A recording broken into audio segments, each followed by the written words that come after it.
aparato digestivo, hígado, vías biliares, riñones y vías urinarias, un poco de higiene obstetricia y higiene urinaria. Es todo el aporte 2. Ya, en este aporte 2, básicamente tenemos que manejar tomografía, un poco de rayos X y un poco de ecografía también. En teoría, en práctica hay que ver imágenes de tomografía. ¿Ya?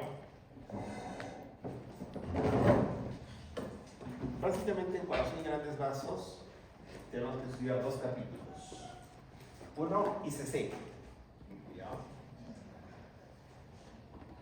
Insuficiencia cardíaca congestiva. Indefensión. Sería 2 ICC, indefensión y un poquito de TEP, tromboembolismo pulmonar del fémur. Es todo lo que hay que saber, no hay que saber más.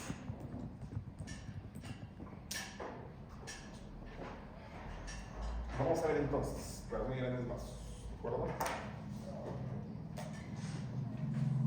Me voy directo a la yugular y al grano nomás. Ya entonces,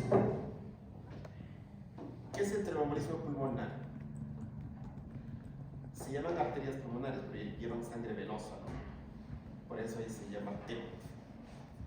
Porque hay un émbolo, ya, venoso, que es sangre venosa, que se va a meter en las arterias pulmonares.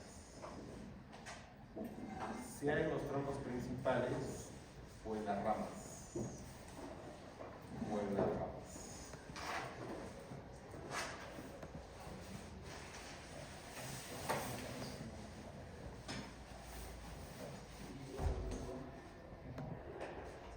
¿El paciente por qué te busca?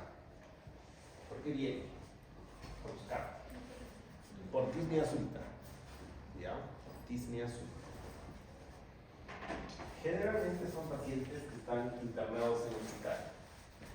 Están en traumatología, que les han operado el fémur, o están fracturados, encamados, postrados. Y de pronto hacen disnea. No son mujeres que les han operado en ginecología, una histerectomía de emergencia y de pronto hacen disnea súbita. ¿Ya? ¿En qué debes pensar? En tromboembolismo pulmonar. En general, lo primero que se pide es placa.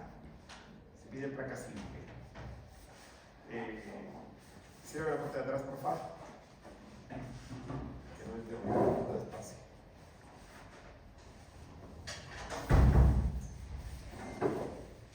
En general, primero pides placa porque la disnea no necesariamente es por el TEP, ¿no?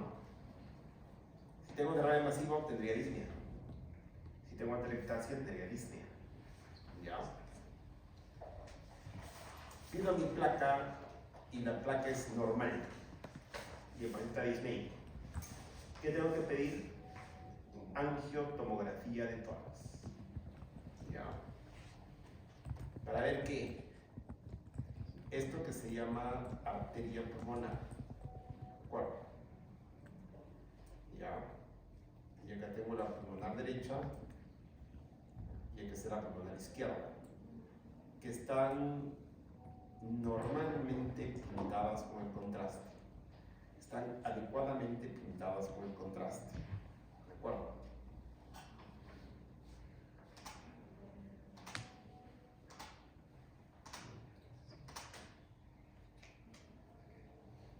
La placa casi siempre en los TEP es normal. Primer concepto. ¿Ya? La placa casi siempre entonces en los TEP va a ser normal. ¿De acuerdo? En algunos casos aparece una imagen triangular que se parece a un consolidador alveolar que se lleva por joroba de Hampton. Pero esto casi nunca aparece. En la mayor parte de casos la placa es normal. ¿De acuerdo? Entonces, si ves a disneico todo grave jadeando y tu placa es normal, tú tienes que pensar que el paciente puede tener un TEP. ¿De acuerdo? Entonces, inmediatamente, ¿qué vas a pedir? angiotomografía de tórax. Bueno, cuando pregunten mi examen de elección para TEP, la respuesta es angiotomografía de tórax. ¿Ya? Es un clásico de imágenes que tienen que saber. ¿Ok? Ya. La angiotomografía de tórax, ¿qué demuestra? Dos posibilidades. Primera posibilidad. Miren aquí, van a comparar los vasos del lado derecho con los vasos que están en el lado izquierdo.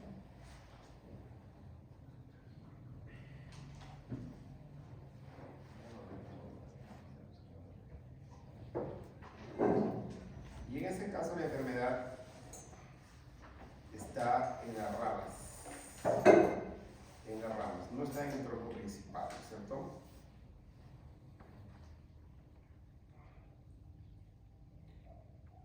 Freddy Flores Cabana.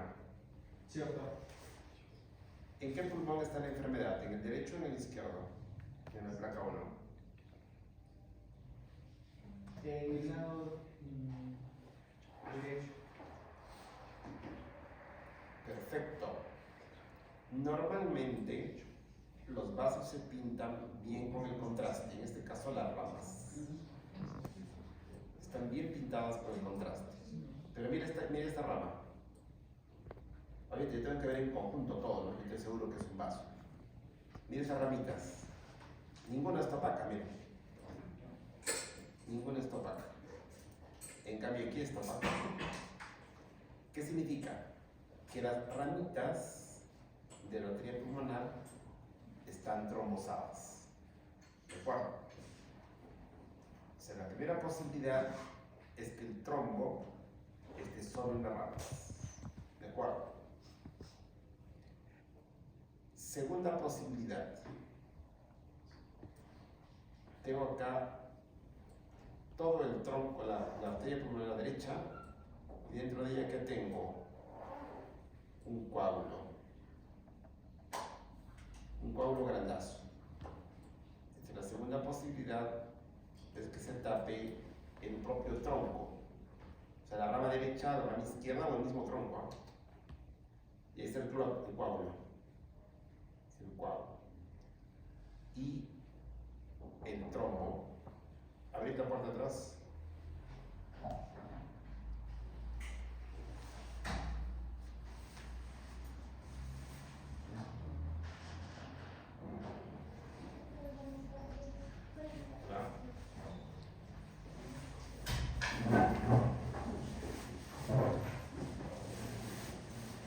Dos posibilidades entonces. Que solo esté tapado las ramas o que esté tapado más bien el propio tronco de una rama grande. Estas fotos son del libro de Herring, donde nos muestra en este caso, por ejemplo, que hay un trombo en el tronco y que se expande hacia la rama derecha y se expande a la rama izquierda. Y en la mitad del pulmón que tengo, una joroba de Japón. ¿Qué es esto? Como un consolidado alveolar. Que se da porque una zona del pulmón se muere, ¿no? Si no hay irrigación o no hay drenaje, esa zona como que se muere y por eso se pone así. No siempre hay esto. ¿Qué tiene que hacer inmediatamente? Anticoagular a tu paciente. Anticoagularlo al toque. Ya. Casi siempre estos pacientes también tienen un TEC, tienen trombosis venosa profunda en las piernas. Y, o sea, casi nunca hay uno que tenga esto que sea sano. Casi siempre hay comorbilidad. ¿Ya? Antes no podíamos diagnosticar esto nosotros. ¿Por qué? Porque no teníamos tomografía. Y la prueba de elección antes se llamaba ventilación-perfusión, que es una prueba por medicina nuclear que no tenemos en Cusco. Pero ahora es muy fácil diagnosticar esto porque los equipos son muy rápidos. Recordamos que un tórax hacemos en unos 8 segundos más o menos. Nos da tiempo sobrado para ver estas imágenes. ¿Ya? Listo, queda claro entonces ¿Cómo se sospecha? Disnea súbita. Pido placa de tórax. Si no hay derrame, no hay angioplastia, no hay neumonía, no hay nada, ¿qué pienso? Puede haber un TEP. ¿Qué pido? Angiotomografía y ubico los diagnósticos. Listo. Caso cerrado, no hay más que pensar. ¿Ya? Siguiente tema que hay que conocer en la parte tórax es lo que es la ICC. ¿Ya? Conceptos clave. Conceptos clave. Hay que saber obviamente todos los contornos de la bicicleta cardíaca y hay que saber que el índice cardiotorácico mide solamente lo normal hasta 0.5. Hay que ver los cilios. Los cilios, el derecho más bajo que el izquierdo, que es normal ver los cilios así, ¿no? Y es normal que los vasos de acá abajo, la parte vascular aquí abajo, las ramas blancas sean mayores que en los ápices. Es lo normal, ¿ya? Y sobre esa base avanzamos, ¿de acuerdo? Primero, ¿cómo calcular el índice cardiotorácico? Simplemente es dividir A entre B nada más. A entre B, o sea, el tamaño máximo del corazón sobre el tamaño máximo de la cavidad torácica en la parte interna, o sea, solamente el pulmón nomás. No toda la caja torácica, no, sino solo pulmones. Divido A entre B y tengo el índice cardiotorácico 2 entre 28, 0.42. Lo normal es que sea menos de 0.5. ¿De acuerdo? Pero ¿cuál es el requisito para que yo mida el índice cardiotorácico? El requisito es que la placa esté bien inspirada, que el paciente respira profundo y que sea tomada en postura anterior. Si toma en ante, ¿qué pasa con el corazón? Se magnifica. Si el paciente está en expiración, se magnifica también. ¿Ya? Eso me da un falso incremento del índice cardiotorácico. ¿De acuerdo? Acá hay un montón de causas de índice cardiotorácico elevado. ¿Ya? Muchas causas.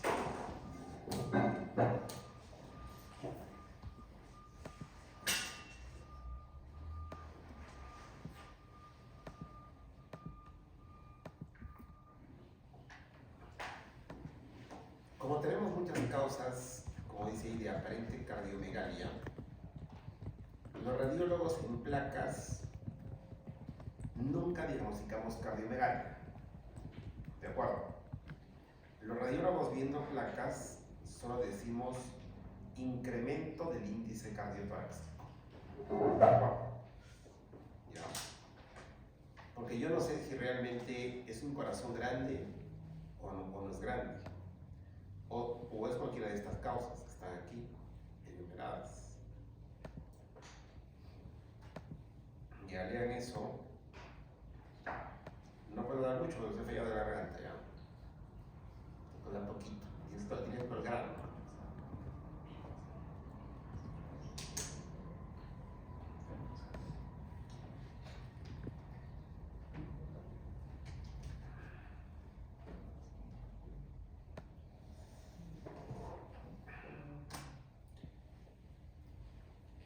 En el petum excavatum, cuando se deprime el esternón, el corazón simula ser un poco grande, cuando realmente no lo es. Pero lo más importante es esto, ¿ya? La cosa más importante. ¿Cuánto será el índice cardiotorácico en esta placa? Giovanni Gricona. ¿Está Giovanni Gricona? Sí, doctor, presente. En esta placa número 1, ¿cuánto será el índice cardiotorácico? Mayor a 0.5. Más o menos cuánto. 0.8, 0.9. 8 máximo, ¿no? Solamente es decir qué porcentaje, ¿no? O sea, qué porcentaje de este ancho es esto. Solo es un 75%, 80%, como es esto. ¿Ya? ¿Qué le hago al paciente? puede hacerle, por ejemplo, un ecocardio. ¿Y qué encuentra un ecocardio? Líquido. Y en este caso, ¿qué le han hecho? Acá tengo el corazón, ¿no? Que está con contraste. Lo que lo rodea, ¿qué cosa es? Líquido. Agua. Que tiene una densidad de 0,20 unidades Hansel. Esto es agua. ¿Cuál es el diagnóstico del paciente? Derrame pericárdico. Derrame pericárdico. ¿Ya? Por eso que yo no voy a mandarme a decir, no, cardiomegalia, corazón grande. No, este paciente tiene corazón normal, pero está rodeado de agua. ¿Ya? Ejemplo, un paciente con lupus. Con lupus puede tener derrame pericárdico, pero no de corazón grande. Okay. Por eso que el radiólogo solo va a diagnosticar índice cardiotorácico de 0,8, se sugiere ecocardiografía. Eso te va a decir el médico.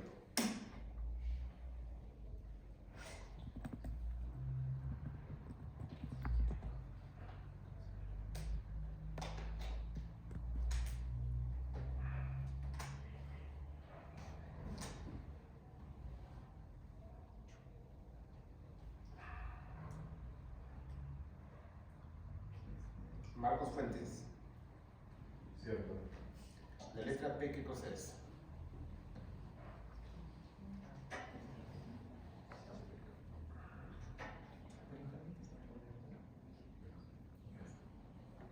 Tenía cara de doctor. No. El miocardio será esto. Este es el miocardio. La letra P es todo esto de acá. Toda la letra P, ¿no? Todo esto de acá. Todo esto de acá.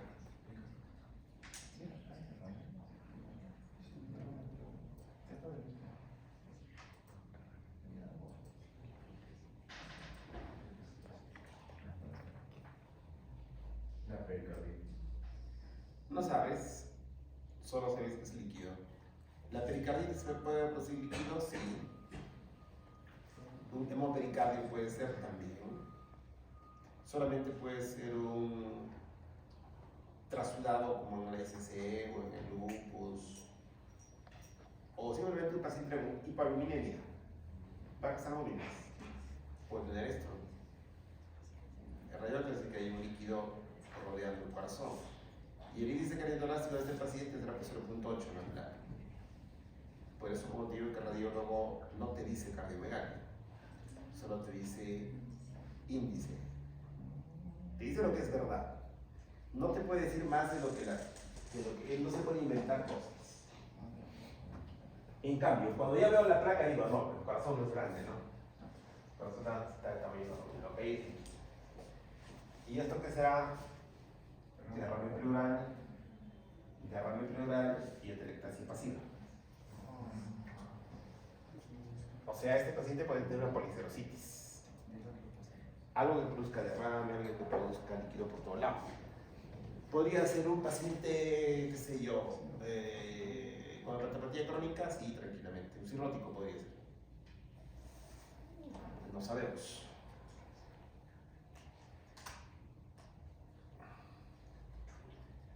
Los pacientes gorditos,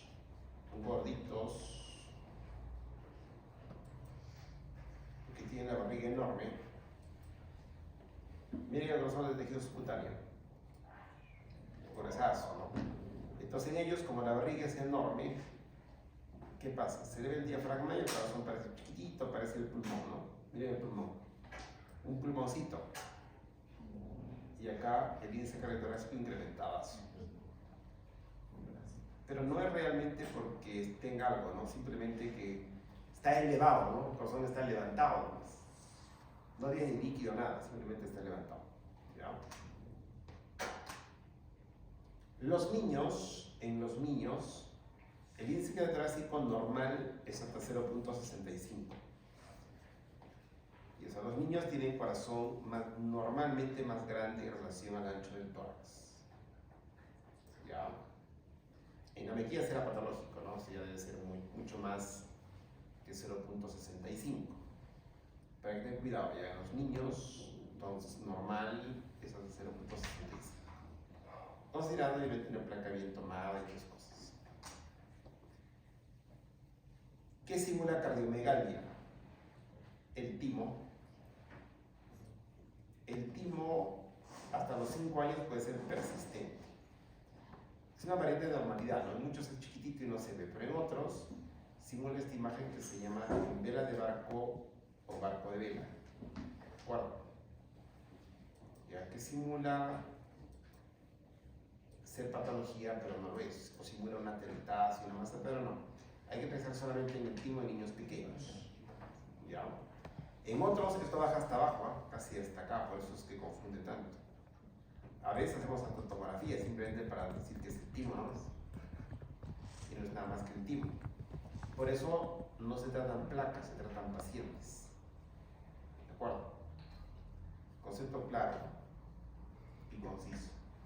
No se tratan placas, se tratan pacientes.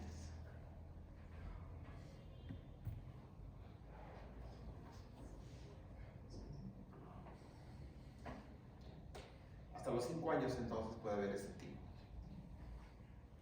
No en todos. Algunos sí, algunos no. Si no tiene nada el paciente, nada clínico, simplemente voy a pensar que esta placa es normal. ¿De acuerdo? Bien, entonces ahí con lo que es índice cardiorrespiratorio incrementado, que es lo que uno tiene que saber. ¿Ya? Siguiente capítulo, insuficiencia cardíaca congestiva. Y lo que les digo, estudiar con esquemas. Acá tengo un esquema sobre ICC. Obsérvenlo, mírenlo, para que luego lo puedan traducir al castellano.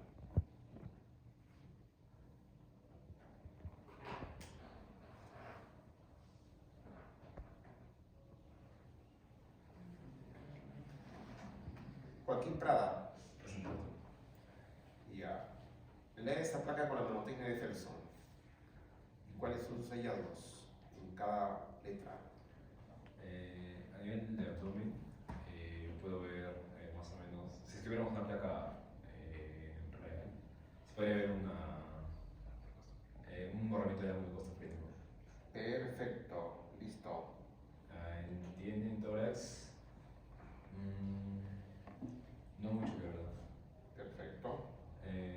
Mediastino, un poquito de desanchamiento ¿De qué? del mediastino. Ya, perfecto. Patología en un pulmón se puede ver, si queremos solamente un lado, se podría ver en líneas reticulares, un patrón de insuficiencia reticular, o líneas de Kerley, que están en la base. Y también edema pulmonar, que se ve como consolidado. Y si hagamos pulmonar, comparando entre los dos, bueno, lo mismo, ¿no? Entre los edema y líneas de Kerley. Muy bien. Entonces, yo esta placa ya tengo todo. Tengo todo. ¿No? Entonces, del esquema nacerá toda la clínica que tiene el paciente también. Normalmente los vasos de la parte basal del pulmón son más anchos que los de la parte superior. Pero este esquema me está dando una idea de que los vasos que están en los ápices son más gruesos que los de las bases. Eso se llama redistribución vascular o cefalización vascular. ¿Ya? Y se da justamente en la ICC. ¿De acuerdo? Okay.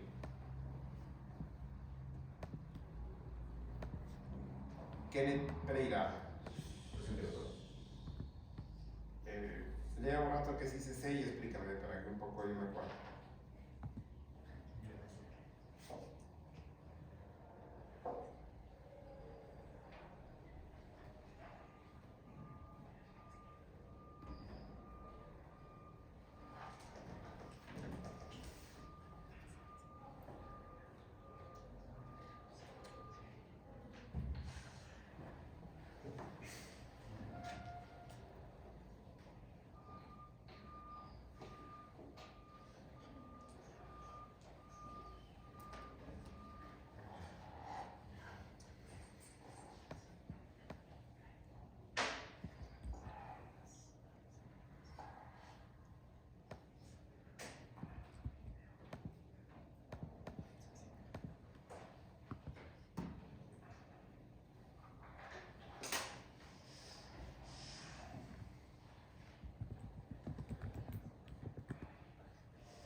¿Qué fue? Ah, sí, doctor. Cuénteme, ¿qué es la ICC? La insuficiencia cardíaca congestiva, doctor, la ICC, es básicamente una afección cardíaca crónica en la cual la bomba cardíaca no cumple con su función eyectiva. Y esto puede ser producido por múltiples causas, ya sean propias del corazón o extracardíacas. ¿Es una enfermedad? ¿Es un síndrome? Síndrome. Perfecto. No es una enfermedad, sino que un montón de enfermedades me llevan simplemente a que el corazón falle. Ya, un montón de causas. Entonces, estos pacientes con ICC, cuando están estables, probablemente solamente veas que tienen de repente el corazón grande y nada más que eso. Pero son caseros del hospital. Cada cierto tiempo van a ir al hospital cuando se descompensa. ¿Qué nos descompensa? Primero, no tomar su tratamiento, ¿no? Porque generalmente son pacientes cardíacos con valvulopatías u otras cosas. Pero que por X motivos descontinúan su tratamiento, que siguen sin desarrollos en su dieta, etc., y vienen descompensados. ¿Ya? Tú lo vas a tratar cuando, bueno, siempre están en tratamiento, pero esta imagen grafica la descompensación, ¿no? Si estás compensado, estás bien. El problema es cuando estás descompensado. Y justamente gran parte del trabajo de los médicos, ¿cuál es? Compensar a sus pacientes. ¿No sé? Les gusta ver pacientes caseros, o sea, toda su vida sus pacientes tienen que ser especialidades que vean a sus pacientes siempre. Ejemplo, un paciente con artritis reumatoide se cura jamás, ¿no es cierto? Va a estar estable si lo tratas bien, eres reumatólogo. Pero cada cierto tiempo se te va a descompensar. Va a ser una crisis reumática. Los hipertensos están estables, tranquilos. Pero cada cierto tiempo, ¿qué cosa hacen? Una crisis hipertensiva. Porque se descompensa por diferentes motivos. Les dan neumonía y se descompensan. Los diabéticos están compensados. Pero luego vienen con un coma hiperosmolar o algo así. Graves, entran al hospital. Los normales están en su casa tranquilos con buen tratamiento. ¿De acuerdo? Y en general, la mayor parte de enfermedades van a ser así, enfermedades crónicas, que tus pacientes, ¿qué tienes que hacer? Compensarlos. ¿Ya? Luego tenemos un montón de locos. Aquí en mi clase tendría unos 2 locos si quieren, ¿no? El 10% de la población puede estar medios locos. Entonces, ¿qué hay que hacer? Estabilizarlas con litio, entre comillas, con cualquier cosa. Con mirtazapina, con escitalopram, no sé, con quetiapina, con cualquier cosa. Igual, pero cada cierto tiempo está descompensado, ¿no? Está descompensado. El psiquiatra te compensa, ¿no? Igual el nefrólogo, ¿no? Tengo insuficiencia renal que está compensada, porque así me descompensa. ¿Ya? Igual son eventos cardíacos. Entonces, los que tú vas a ver y te pueden llegar, digamos, de emergencia, donde estés tú, porque no hay cardiólogo, en medicina general, pues es uno que se te ha descompensado. La idea es buscar compensarlo y si está muy mal, referirlo, ¿no?, a un sitio para que lo compense. Pero, como dice Herring en sus capítulos, dice reconociendo, ¿no? Dice reconociendo el hemotórax, reconociendo tal cosa. De este no hay, en Jefferson también hay, en Herring hay, pero no bajo ese tema, bajo ese título. Igual, nosotros tenemos que saber que la ICC tiene 3 etapas. Una etapa 1 de redistribución, ya, la etapa 2 que es el edema intersticial, y la etapa 3 es el edema alveolar. ¿De acuerdo? En la etapa de redistribución, ¿cuál es la parte clave? Como decíamos, ¿no? Esta placa es normal. Normalmente, los vasos de las bases pulmonares son más grandes que arriba. Arriba, si te das cuenta, no hay como rayas, ¿no? O sea, no hay tubos, o son delgaditos. Miren esta placa. Miren el ancho de estos vasos. Son hachazos, ¿no es cierto? Se ha producido lo que se llama una redistribución vascular. También el ilio. Miren el ilio, acá es chico, ¿Cómo es el hilo acá? Grande. Grande. ¿Ya? Eso pasa en la primera etapa, porque el paciente se te va descompensando ahí. Se te va descompensando. ¿Ya? Segunda etapa, el edema intersticial.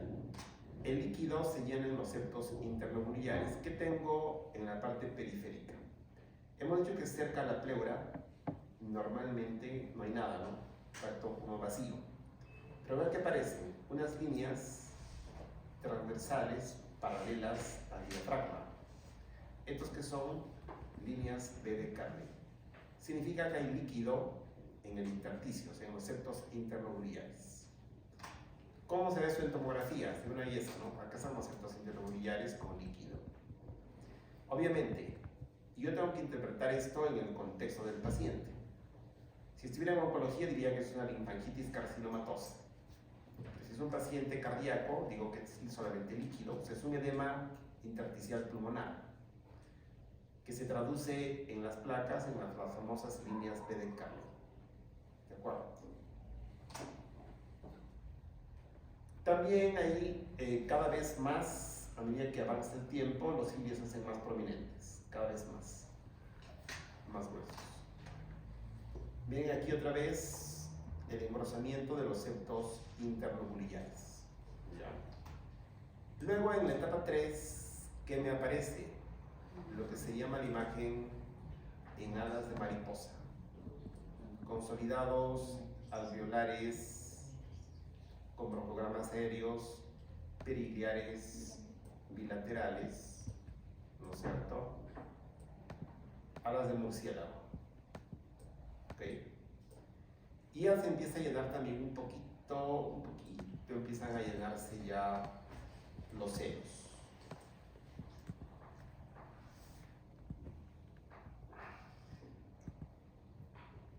Cristian Mota. ¿Está? Adriano Trujillo. Andrea Chávez. En la auscultación, ¿qué encontrarás en este paciente?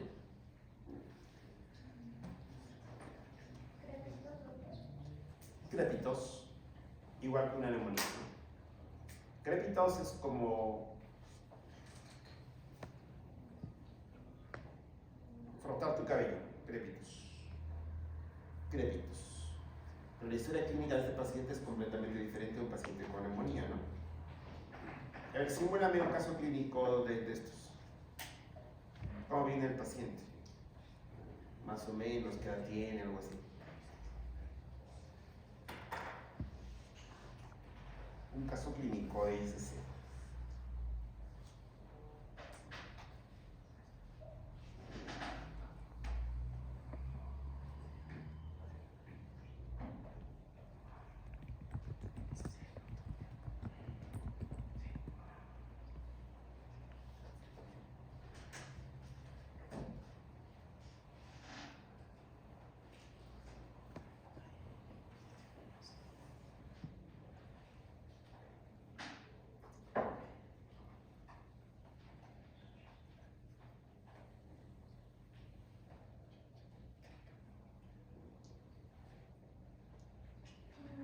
¿Podría ser un paciente mayor de unos 70 años con antecedentes de tabaquismo que viene a consulta por disnea, una disnea progresiva?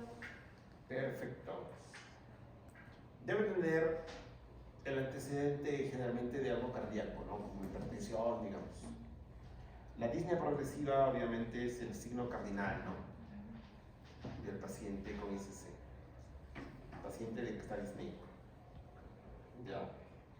Recordemos que los COVID también venían disneicos, ¿ah? Pero estos que tienen en las piernas, edema. ¿Y qué tienen en el cuello? En cambio, los COVID solo tienen disnea. Ya. Los TEP también tienen disnea. Y tienen nivel de positivo en análisis. Ya. Por eso es que se da cuenta, ¿no? O sea, se va sumando todo. Tu historia clínica, más tu placa, más tus análisis, más todo. Y con eso tienes hecho el diagnóstico. Ya. Si dominas bastante bien imágenes y dominas laboratorio, la rompes, ¿ah? Te haces un médico famoso y bueno, rápido.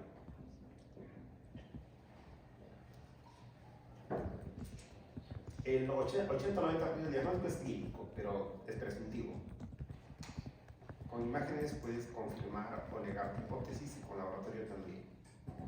Precisar o negar tu hipótesis. Ya, para eso sirven los exámenes auxiliares.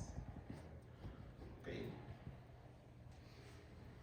Tienen que ayudarte, no tienen que perturbarte. ¿Cuándo te perturban los exámenes auxiliares? Cuando no sabes interpretarlos y cuando pides lo que no debes. ¿Okay? Y tienes que saber también que hay mucha variabilidad en eso, ¿no? Por ejemplo, en tu cabeza está que si en tu cabeza está que los pacientes con apendicitis tienen leucocitosis y no tiene, vas a pensar que no tiene apendicitis. Pero en mi cabeza está que la mayoría tiene leucocitosis. Pero no que todos tienen leucocitosis. Los conceptos tienen que estar claros. ¿Okay? No en todo se cumple todo, ¿no? Me acuerdo gracioso un amigo que yo tenía en la carrera. Leía su libro, al día siguiente veía un paciente parecido y pensaba que así tenía que ser. No todos son diferentes. Igual es que el libro es el 20%, o la mitad, 50%, digamos. Pero la mayoría no. Tienen algo, pero no todo. Ya. Listo, entonces este paciente, ¿qué le van a tratar? ¿Qué le van a dar a este paciente para que se cure? No para que se cure, no, para que se estabilice. Diuréticos, ¿no? Hay que sacar el agua. Diuréticos, cardiotónicos, ese tipo de cosas. Si lo tratan a tiempo, el paciente se va a compensar. Si no, se va a ir llenado de agua, ¿no? Como en este caso, que empieza el derrame. Tiene alas de murciélago, pero hay más derrame. Luego del buen tratamiento se ha limpiado y el corazón, obviamente, la silueta sí está un poco grande porque debe ser un cardíaco, ¿no? Eso ya no lo vas a reducir. Pero le has limpiado todo el líquido que tenía dentro del paciente. Probablemente los edemas, todo eso que estaba lleno el paciente, ha mejorado, ¿no? Ha mejorado.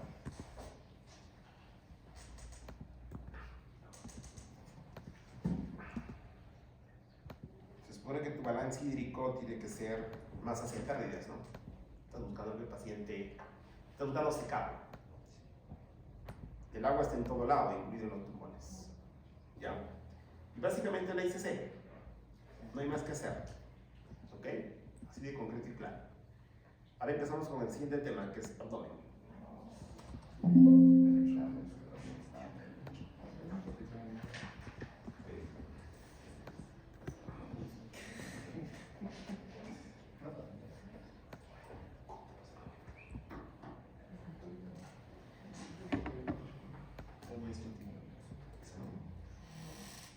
En medicina, si hay conceptos claros, la cosa es fácil.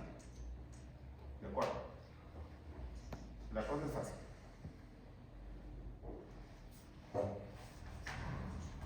Si no manejas conceptos claros, la cosa no es tan fácil.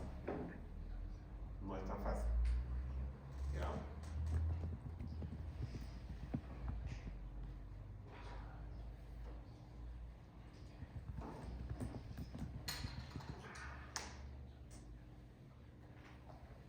Y siempre partiendo de la anatomía básica, de la fisiología básica y de la patología.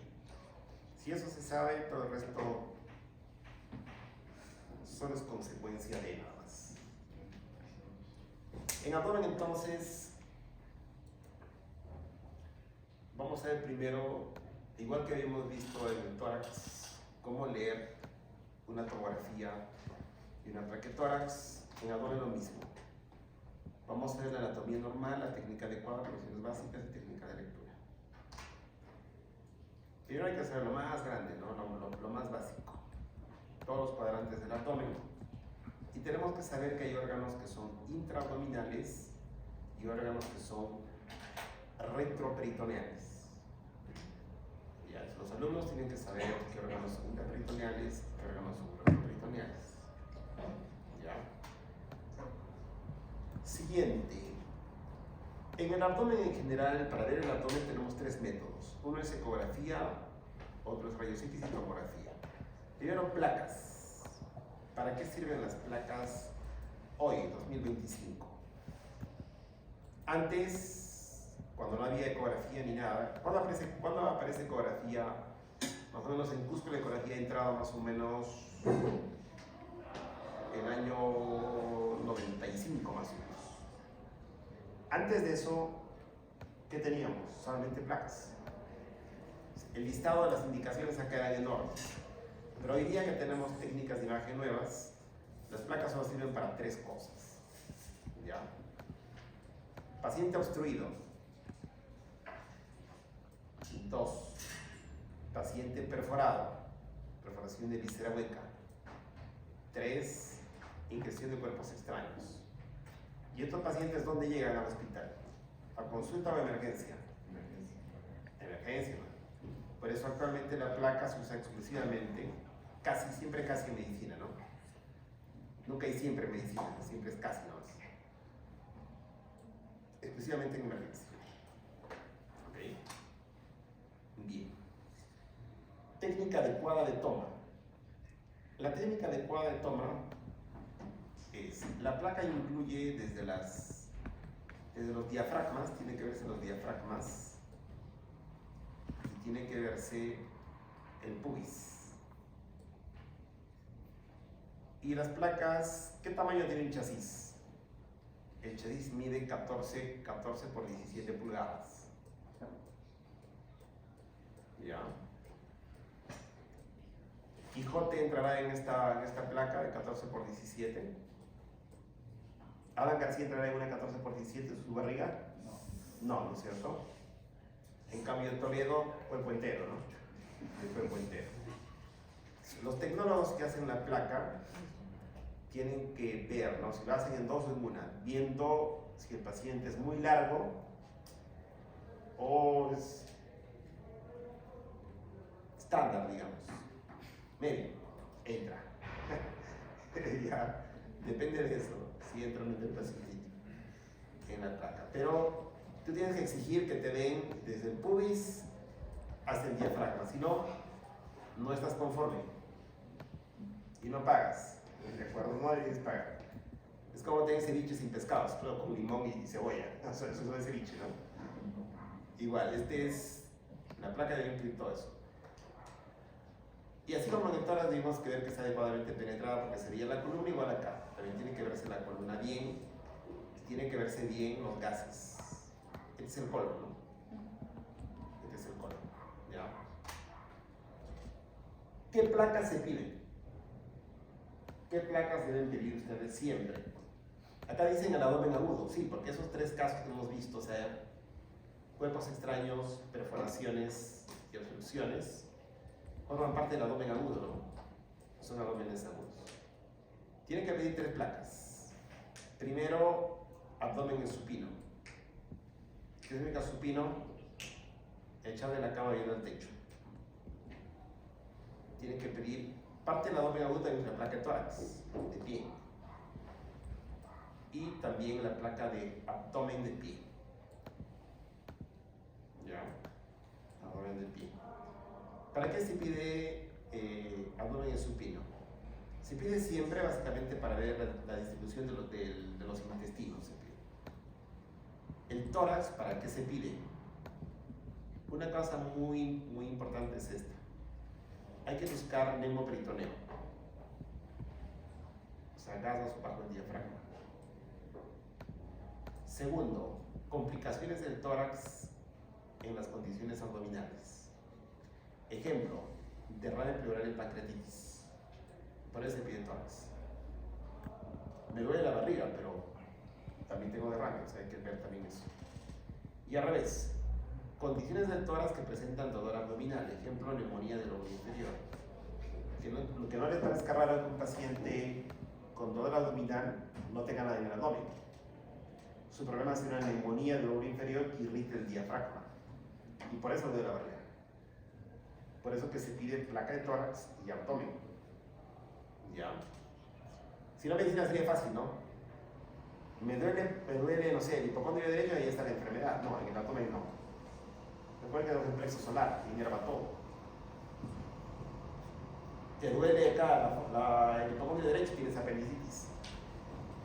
Todo puede pasar. ¿Ya? Por eso que los datos clínicos, en abdomen, prácticamente el examen físico no sirve para nada, ¿no? Un poquito. La anamnesis sí sirve de harto. El paciente te cuenta, ¿no, doctor? Estaba sano y de pronto tuve un dolor intenso en el epigastrio, intensísimo. Como si me dio un cuchillo. Entonces, eso significa ¿qué cosa? Abdomen agudo, ¿no?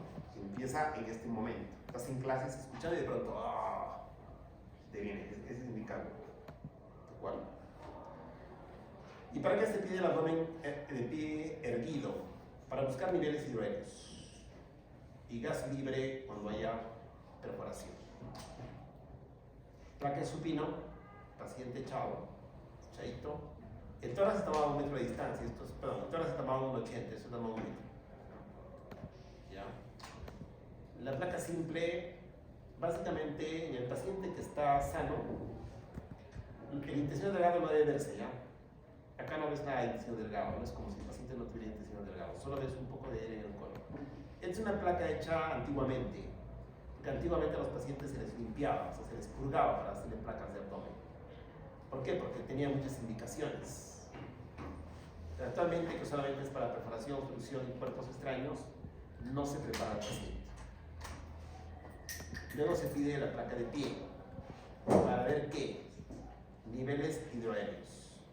Es normal ver nivel hidroaéreo del estómago.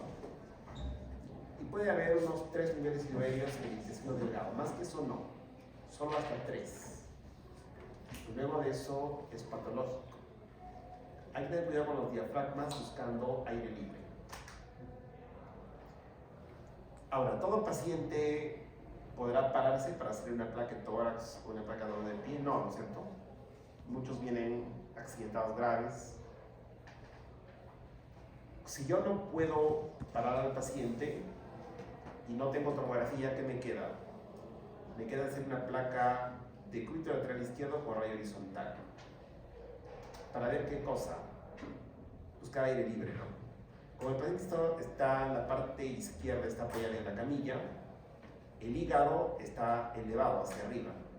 Yo veo entre el diafragma y el hígado una burbuja de aire. 1 centímetro de aire, una gota.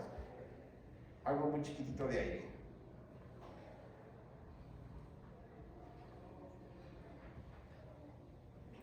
Lady Candida. ¿Está? ¿Qué significa si ves una burbuja de aire ahí entre el diafragma y el hígado?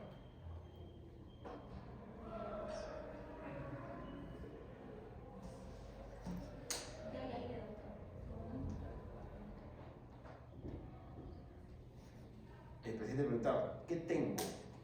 ¿Por qué tengo ese aire?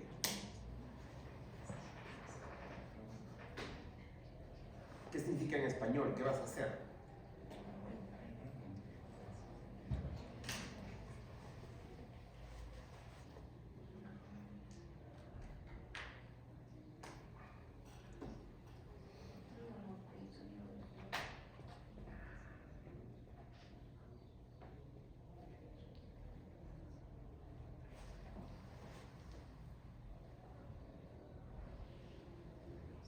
Si nos toman placa en este momento a todos, nadie tiene aire libre, ¿no? En la cavidad peritoneal. Si en un hospital tomas placa y encuentras aire libre en la cavidad peritoneal en un paciente con hallazgos de abdomen agudo, ¿qué tendría el paciente? ¿Qué puede tener?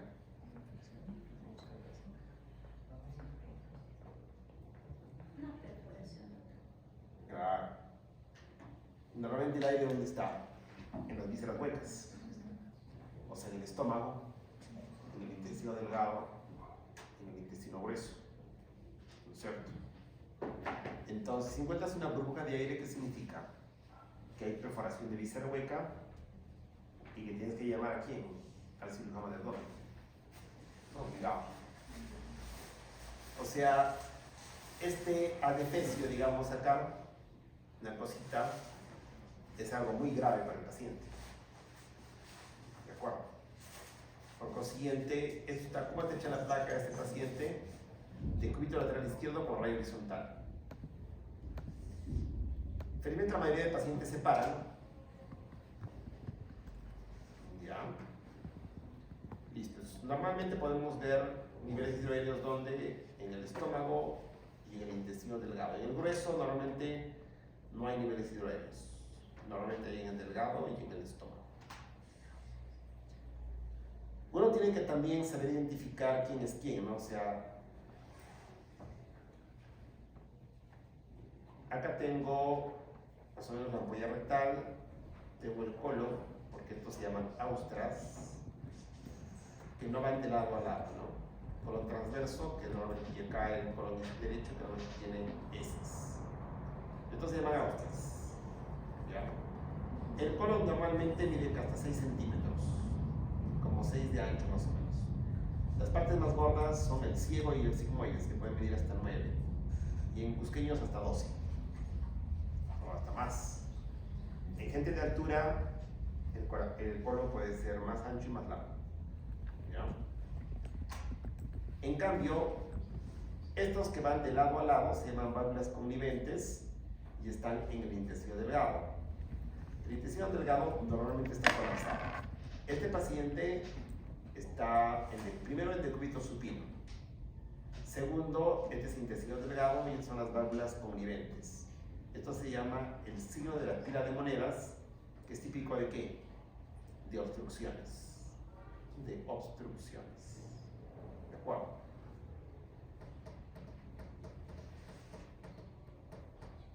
El diámetro máximo del intestino delgado es 3. 5 está a punto de reventar. Con 5 revienta el delgado. ¿Ya? Se perfora. Si un paciente obstruido tú lo dejas a su libre albedrío y no lo desobstruyes, ¿qué va a pasar? Va a acabar perforándose. ¿No es cierto? Bien. Entonces, aquí está la técnica de lectura de una placa de abdomen.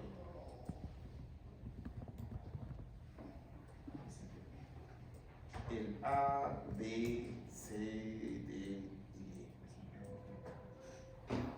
En el A tenemos que ver aire libre y ascitis. B es bowel, intestinos. C, calcificaciones. D, densidades, o sea, huesos y tejidos blandos. Y E, cuerpos extraños, free body. Ya, cuerpos extraños. Y también hay que ver el tórax en la E. O sea, algo fuera del abdomen, digamos.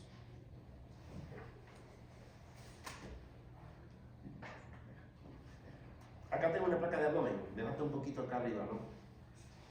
Me falta un poquito acá para ver las cúpulas diafragmáticas. Primero tengo que darme cuenta si la placa está en decúbito supino o de pie. ¿Ya? Si el paciente estuviera de pie, ¿qué tendría que tener? Eso de la botella. O sea, niveles hidroaéreos, que acá no veo, o sea, no hay. Es una placa en decúbito supino. ¿Ya? ¿Se puede ver aire libre con una placa en decúbito supino? Sí. Vamos a ver luego cómo. Por ahora, en A, que es el libre de ascitis, no hay nada. B, bowel, intestinos. La pregunta es, ¿el intestino delgado está vacío? Sí, es normal. El colon normalmente tiene que estar así, lleno de gas y heces. Es normal. C, que son calcificaciones anormales, no hay. D, son densidades de tejidos blandos y huesos, no hay nada tampoco. Hay que ver también los huesos, no solamente puede haber una fractura de pelvis, fractura de columna. Y hay que ver aquí en D también la sombra de las vísceras, como del hígado, por ejemplo, que no haya hepatomegalia, se puede ver. Y en L es cuerpos extraños, no hay nada. Es normal. Ya, primera letra. A, aire. Aire libre y ascitis. ¿Cuál es el mejor examen para ver neumoperitoneo? La placa de tórax. O sea, dentro de rayos X, lo mejor es tomografía, obviamente, supera a todos, pero digamos, dentro de los exámenes radiológicos simples, mejor que la placa de abdomen es la placa de tórax.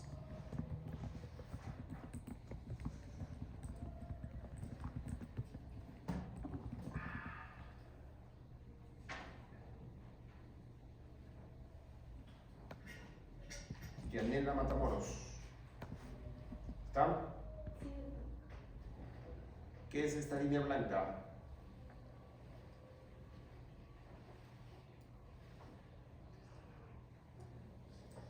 Igual del otro lado.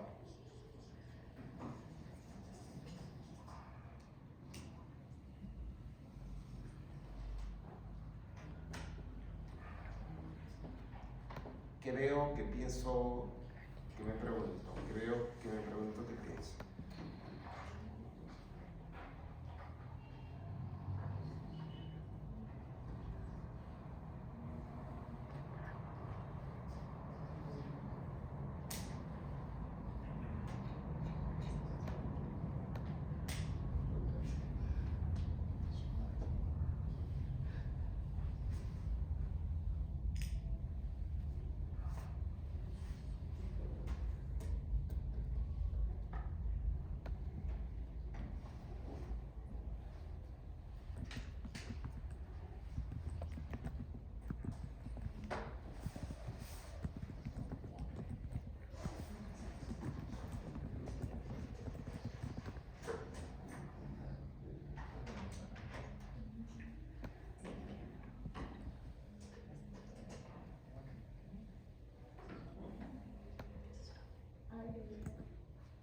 No. El aire es negro y la línea es blanca.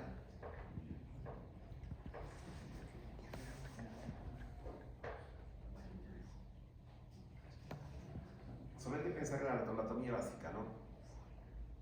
En anatomía básica. Lo mismo al otro lado, ¿no?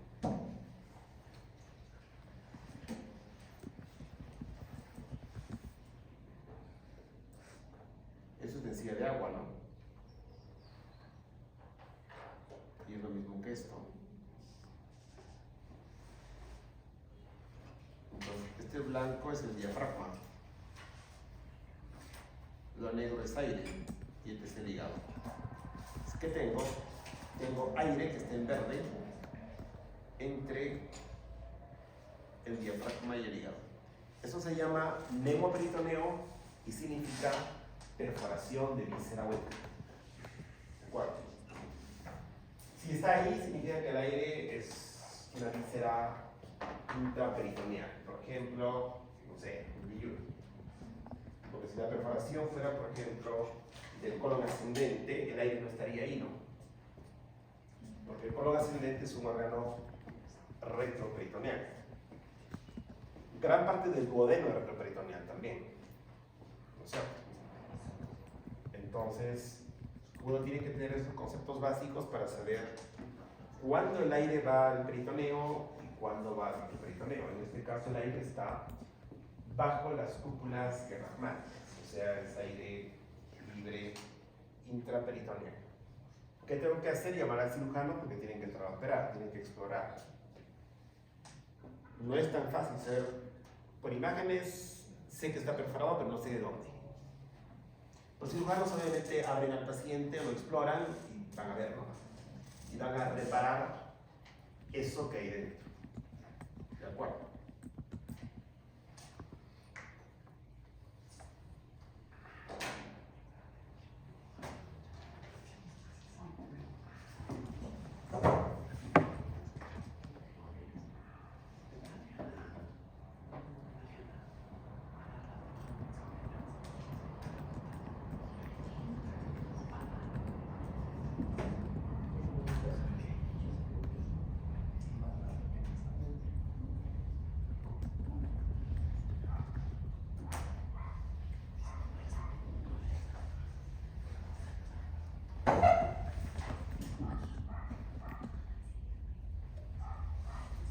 Valeria Caguaná.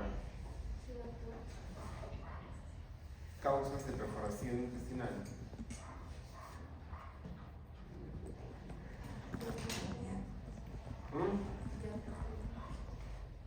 Eso sería lo menos frecuente, ¿no? Pero sí es una causa.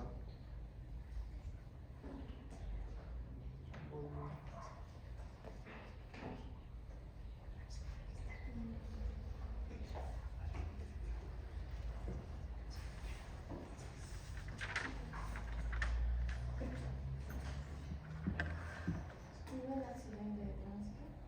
Perfecto. Pacientes accidentados, acuchillados, infecciones perforan. ¿Qué infección perfora? La tifoidea. Debe también puede perforar, pero menos. Lo que más perfora es la tifoidea. Los cánceres también perforan, los linfomas sobre todo, perforan harto. Los tumores perforan. Y lo que tú has dicho también, pero eso estaría casi al final.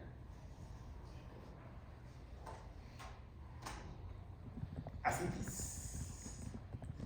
Bueno, si yo pregunto en examen de elección para diagnóstico de ascitis, la respuesta es ecografía.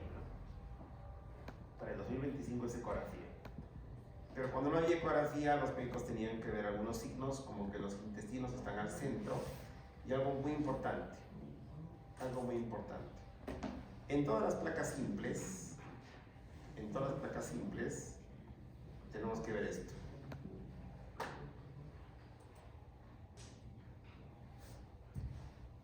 ¿Por qué puedo ver la sombra del hígado? El borde del hígado aquí. ¿Por qué puedo verlo? ¿Bajo qué concepto? Nieves, Manya. ¿Qué concepto radiológico me permite ver acá el borde del hígado? Normal, acá yo puedo verlo, pero en esta placa no puedo ver el borde del hígado.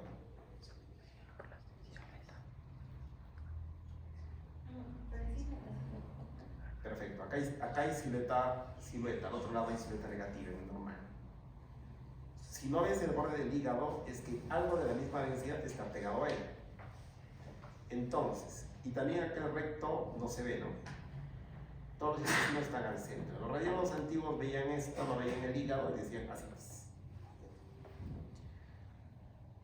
No acertaban siempre, ¿no? Hay cosas que se parecen también. Hoy día, si yo quiero ver ascitis, calcular el volumen, hacer un marcaje para hacer una paracentesis, ¿qué tengo que hacer? Pedir ecografía.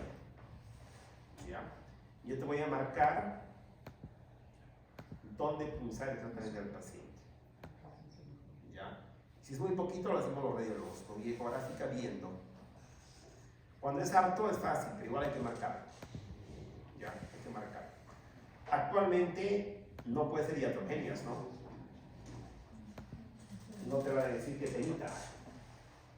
Te van a haber juicios, cosas. Estamos en 2025. Si has tenido ecografía y perforas un paciente, ya digamos que puede estar perdonado.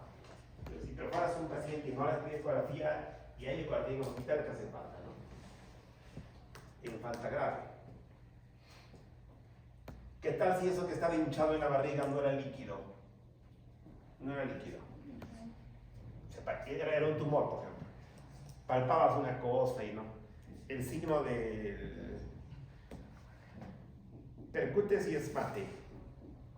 Haces un signo de la oleada y es. Pero podría ser panza chelera, ¿no? No necesariamente ascitis. Y con eso no es confiable para punzar nada, ¿no? Eso no. Yo tengo que ver, estar seguro, estamos en 2025. ¿Ya? Entonces tengo que hacer ecografía y si hay ascitis, el radiólogo te lo va a marcar, tú dices, rescatar ascitis y marcar. Yo te marco dónde punzar al paciente. Recuerden que vas a hacer drenajes de ascitis por dos motivos. Uno, para diagnosticar a tu paciente, porque no sabes lo que tiene. Y el otro, ¿para qué? Simplemente para aliviar a tu paciente, que ya es un casero, que viene para ti cada 2 meses, cada 3 meses para que lo drenes. Por ejemplo, hay pacientes en oncología, actualmente tenemos claramente lo que se llama el consentimiento informado, ¿no? Tú vas a agarrar a un paciente y le tiene quimioterapia, mañana le instalas quimioterapia y no le has dicho nada, que sería un delito. Tú vas a informar a tu paciente que tiene, digamos, un cáncer de ovario, que no se puede operar, y te va a preguntar, ¿no? ¿Qué alternativas tengo? No hablar, no hablar, estoy con la garganta gastada. Si deseas hablar, abandonar mi clase, ¿ya? Estoy con la garganta con las justas, tengo que hablar así suaves, suavecito. Antes hablaba fuerte, ahora ya no. Está suave, pues. Y de repente ni hablo, los voy a exponer todo, y yo me duermo nomás acá. Y hablo un poquito, una que otra cosita. Las partes así de fuego, las partes importantes nomás. Entonces, les comentaba, digamos, un paciente oncológico, una señora con cáncer de ovario, 45 años. Le dice en el Hospital Neoplásticas, donde estaba yo de residente hace más de 20 años, ¿con qué me van a tratar? Con quimioterapia. ¿Qué riesgos tengo? ¿Cuánto voy a vivir? 2 años. Y dice, no voy a hacer nada. Me voy a ir por la terapia alternativa. Entonces, hay médicos alternativos también en varios centros de acá de Cusco, de Lima, hay un centro famoso en Lima que se llama Serapis, donde tratan cosas así, digamos, disociadas, y meten bicarbonato, toda una serie de cosas, pero digamos, no quimio. El paciente se rellena de líquido. O sea, el paciente es casero de qué? De que lo drenes. Pero hay que pintarlo bien, para no hacer lo que tú has dicho, iatrogenias. Mete a la aguja donde no debe ser. Entonces, este paciente va a ir cada 2 meses, así. Los pacientes duran bien también con terapia alternativa. Pueden durar 4, 5 años, 6, zafrados. ¿Ya? En medicina no hay una verdad absoluta. ¿De acuerdo? No hay que ser terco, ¿ya? Porque has leído tu libro, piensas que es lo único que existe. No es lo único que existe.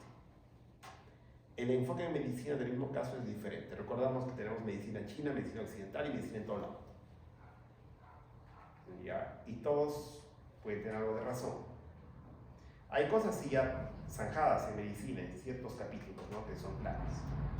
Pero en gran parte de enfermedades la cosa es así, ¿no? Las enfermedades reumatológicas, ¿cómo se diagnostican? La mayoría son criterios, ¿no? Suma A más D más E más D más E igual, por descarte, ¿qué tienes? Fibromialgia. Pero ¿tienes algo concreto para diagnosticar eso? No es como tuberculosis, ¿no? Tuberculosis ya más de tuberculosis. Pero en esas enfermedades no puedes entrar con su manejo. El manejo es diferente y todos tienen razón. ¿Ya? ¿Qué dice la medicina occidental respecto al ozono? Si lees un artículo gringo, ¿qué dice sobre el ozono? Ozonoterapia, ¿sirve para algo? Nada, no, para nada. Pero medicina europea, sirve para todo. Para todo no, para mucho. Y tienen sus artículos probados, que sirven para tales cosas, para bien publicados y todo, como debe ser, en las revistas médicas europeas. O sea, sirve la ozonoterapia. En la medicina gringa no sirve la ozonoterapia. ¿Ya? Y los médicos cusqueños que hacen ozonoterapia obviamente sirven. Y los que no hacen, no sirven. O sea, algo así es la cosa. Hay cosas no muy probadas. ¿Ya? Pero hay que hacer obviamente algo que no haga daño al paciente, ¿no? Lo importante en medicina, no vamos a hacer. El tipo grande que dice no vamos a hacer. Y para no hacer daño, entonces obviamente tecnología, ¿no? Si voy a tratar con ozonoterapia alguna hernia, alguna columna, tengo que ver dónde está la hernia, ¿no? Con imágenes, o sea, tengo que hacer objetivo. ¿Ya?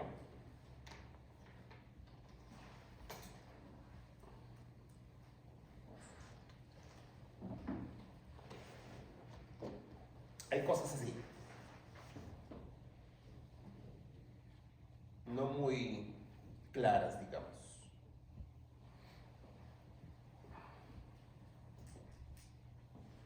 En América Latina se han propugnado, por ejemplo, y se ha demostrado y hablado mucho de las vacunas.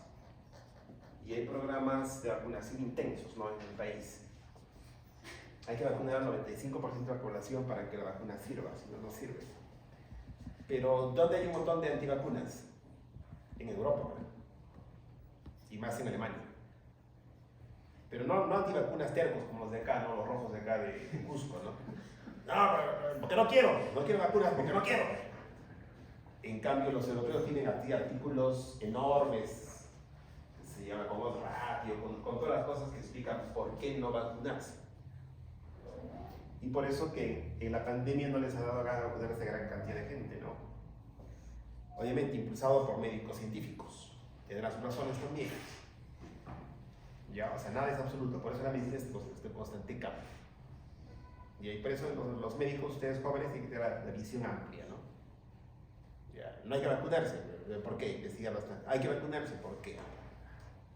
Obviamente, si te vas para el MINSA, no puedes ser antivacuna, ¿no? Si el MINSA es vacuna, yo no voy a ser antivacuna, ¿no es cierto?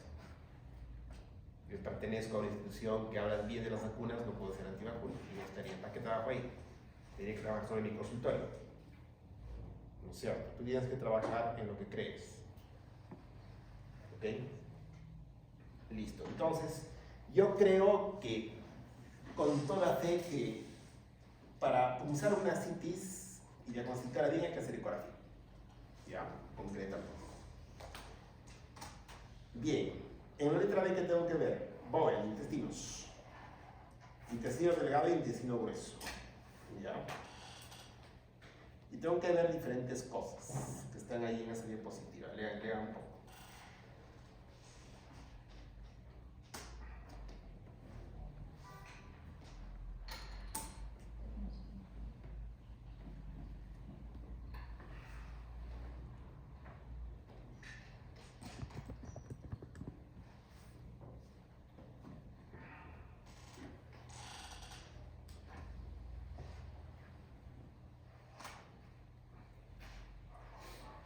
¿Qué es normal? Lo normal en Bowel, en una placenta, primero reconoce la placa, ¿no?, el circuito supino. ¿Se puede ver el marco colónico normalmente? Sí. Siempre tiene que haber normalmente aire en la ampolla rectal, eso siempre. Siempre. ¿Ya? Ese también está sano, pero ese tiene poco aire, pero también es normal. Y lo normal es que el intestino delgado esté vacío. ¿Ya? Lo normal es que el delgado esté vacío. ¿De acuerdo?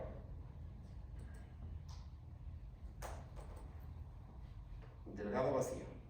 Lo normal. Luego tenemos que ver calcificaciones. Ya, en letras C son calcificaciones. Hay calcificaciones que son no significativas y calcificaciones significativas. ¿Ya? Igual, ustedes deben saber esto. ¿Ok?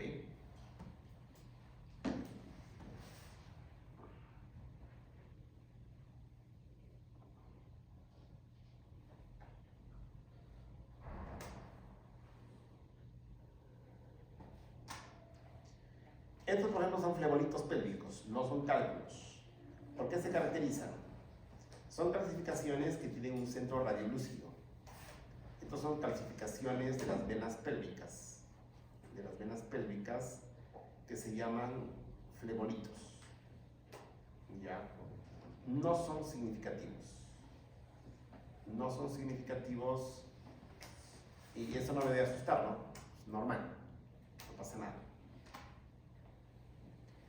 La letra D, densidades de tejidos blandos y huesos.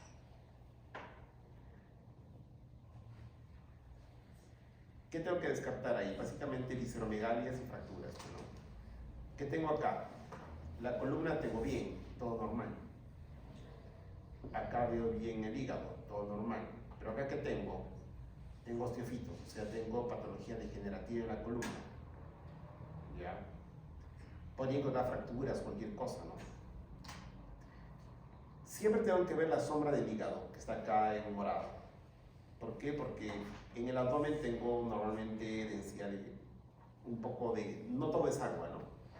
Acá tengo intestinos, tengo grasa y por eso se puede ver el borde del hígado, que es lo normal, ver el borde del hígado, ¿ya?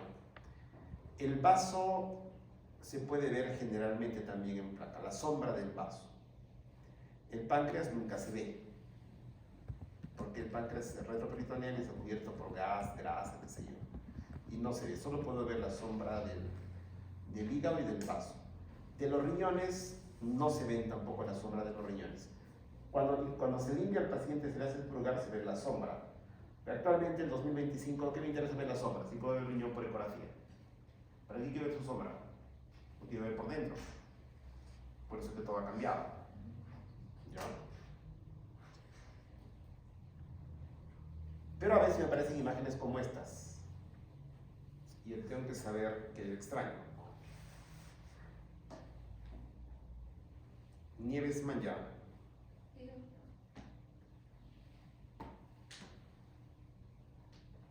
Analicen qué es todo esto, que veo que empieza con una pregunta.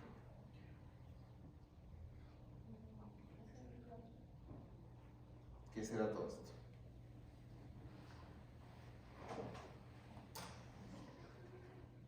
El hígado. ¿Será un hígado normal? No está agrandado. ¿Podrá tener un quiste atípico?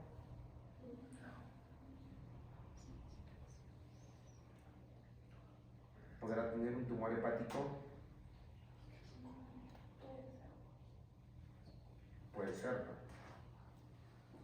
Recordamos que en radiología convencional, ¿el hígado qué densidad tiene? Agua o de tejido blanco. Si dentro de este hígado hubiese una masa quística, haría que el hígado sería grande, como eso también, pero no se vería la masa quística, porque tiene densidad de agua y hay silueta. Y si dentro de este hígado hubiese un tumor sólido, tampoco se vería. O sea, en conclusión, esto podría ser un hígado grande, una colección rodeando el hígado, un tumor, un quiste, no sé, porque la placa solo sirve para eso. Pero hay un signo indirecto acá, ¿no? Me está desplazando los intestinos, o sea, algo del hígado está creciendo, ¿no? Con silueta que me desplaza los intestinos. O sea, el radiólogo solamente va a decir que hay incremento de la sombra hepática. Él no va a decir hepatomegalia, porque sabe que puede meter la pata. Si yo no soy un mago para saber si acá adentro hay un quiste. ¿De acuerdo? ¿Ya? Por eso los radiólogos son cautelosos con lo que dicen. No se mandan así nomás a vociferar cualquier cosa. Cuidan su lengua. Como les decía y les comentaba, lo primero que uno tiene que hacer cuando se mete a radiología es que te corten la lengua, ¿no? Para que hables poco.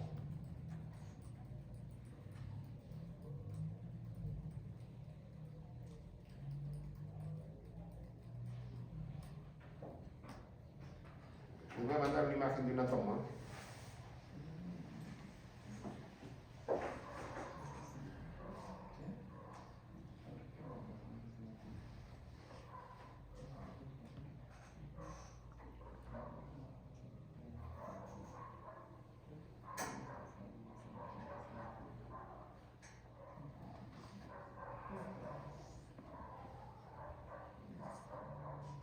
Ya, ahí fue la imagen.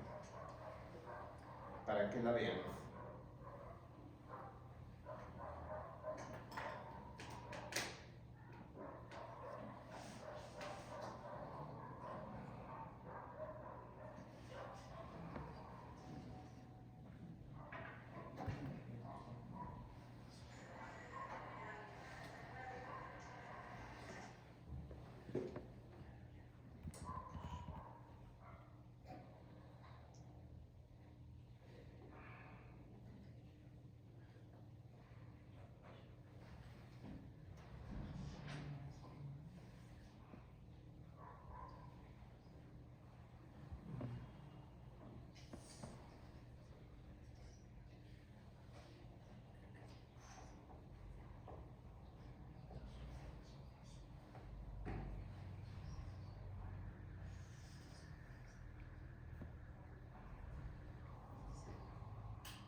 imágenes, man, ya que será esa bola que se ve en el hígado, en el video. De hecho, es un quiste, ¿no? Para mi examen tenía que decirte que tiene 10 unidades Hansfield, o de 0 a 20. Y la imagen podría verse así. O sea, en placa, la imagen podría ser como esta. O sea, no necesariamente es una hepatomegalia, sino que hay algo dentro del hígado que está creciendo. Y si analizas esa imagen, el diafragma está bien elevado. ¿Ya? Pero esa paciente, ¿por qué iba al hospital? No es porque duele la barriga. Esa paciente iba al hospital porque tiene disnea. Si se dan cuenta, el tamaño del pulmón, el derecho está chiquito. Está ahogado la paciente. Porque eso le está comprimiendo el diafragma y lo está elevando. El pulmón está chiquito. Como decía, por eso se piden placas de tórax en situaciones abdominales y se piden imágenes de abdomen en situaciones torácicas. Y en esta paciente el problema no estaba en el tórax, sino estaba más bien en el abdomen. Igual, los tratamientos, digamos, si la está ahogada, probablemente el manejo va a ser sacar el quiste. ¿Podría ser un quiste típico? De repente sí. Hay signos menos dudosos en esta imagen. Tú también preguntabas eso. Se hace imágenes, se hace laboratorio, ¿no? Se hace el ISTE o el blog para estar seguros que eso no es un quiste típico. Pero en general, si el paciente está ahogado, está asfixiado, probablemente el manejo sea drenar el quiste. Pero sí es importante saber si es parasitario o no para saber cómo se drena. Si no es parasitario, los radiólogos, nosotros también lo podemos drenar eso. Si es parasitario o no, sin ser operado íntegro. Pero la imagen podría ser esta en placa. De acuerdo, de realidad lo que se mandaba. Esto, por ejemplo, que es una tontería, decía tejidos blandos. Justo la semana pasada he renegado por esto yo. De ginecología, una paciente postoperada de histerectomía, hoy día con mucho dolor e hinchazón en la pelvis. Tiene la anamnesis, lo que he dicho, ¿no? La anamnesis vale 89%, examen físico cuadrado es 1. Y en el examen físico encuentras una pelota en la pelvis. La anamnesis, ¿cuál es? Que la paciente la han operado ayer. Si preguntas un poco más tu sentido común, ¿qué le preguntarías a una paciente que le han operado? A cualquier paciente que lo han operado ayer. La primera pregunta que le harías, y le encuentras una bola en la pelvis, ¿qué le preguntarías? Lo más sencillo. ¿Ha entrado al baño? Y si no tuviera sonda, digamos. ¿Orinado? Listo. Me da pictografía por esa tontera, o sea, para ver que esta bola solamente es orina. Globo vesical, por el paciente que no puede orinar. ¿Por qué no puede orinar? Por dolor, es un postoperal de duele. O está bajo los efectos de anestesia raquidia o anestesia general, por eso no puede orinar. Y son cosas sencillas. Por eso lo primero en medicina es pensar siempre en cosas sencillas, luego estar pensando en cosas complejas. ¿Ya? Y hay que hacer la receta de la abuela también. Le abres el caño nomás al hospital. Que escuche el ruido del caño y va a orinar.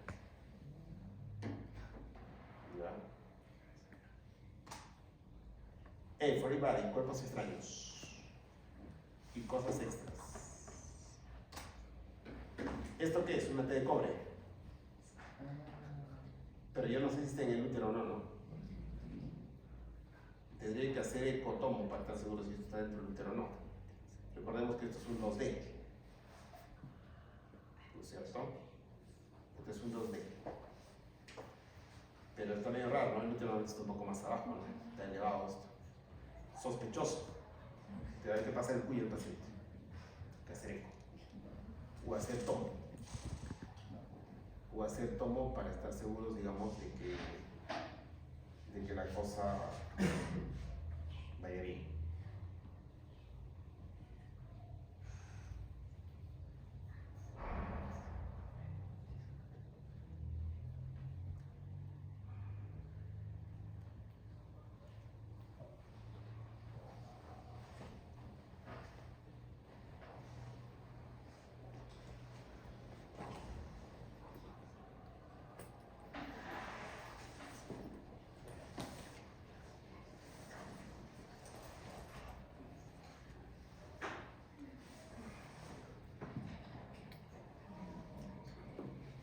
Si no, pueden pasar cosas como estas. Voy a mandarles una imagen.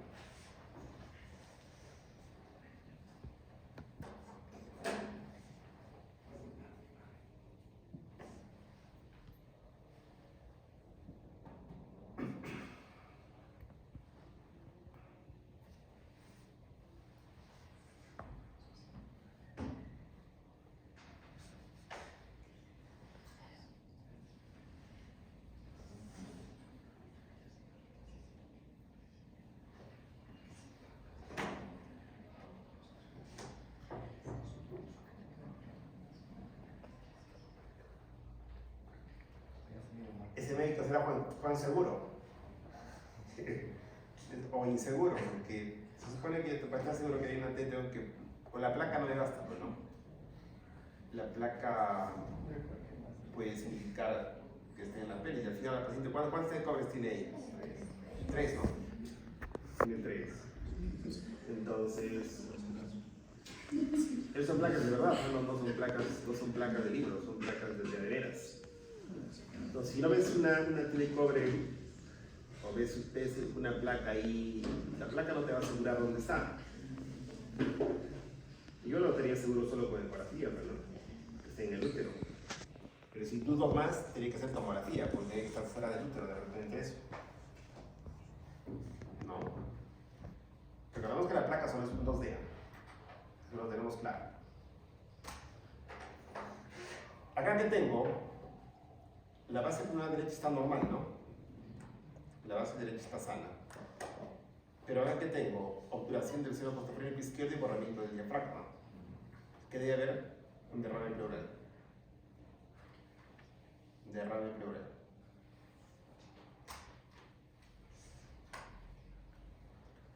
Listo, entonces así se ve una placa. De esa manera se ve una placa. ¿Ok? Si sigo la técnica de lectura que les he mostrado, la posibilidad de error es pequeña. Es pequeña. En toda la vida que acostumbrarse a un método, y tu error va a ser bajo.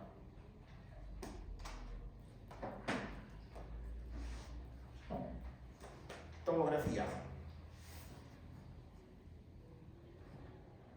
La tomografía en general se hace con contraste.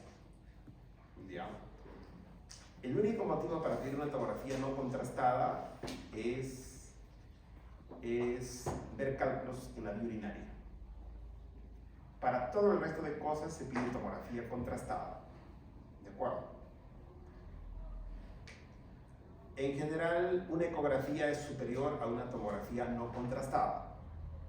¿Ya? Concepto claro.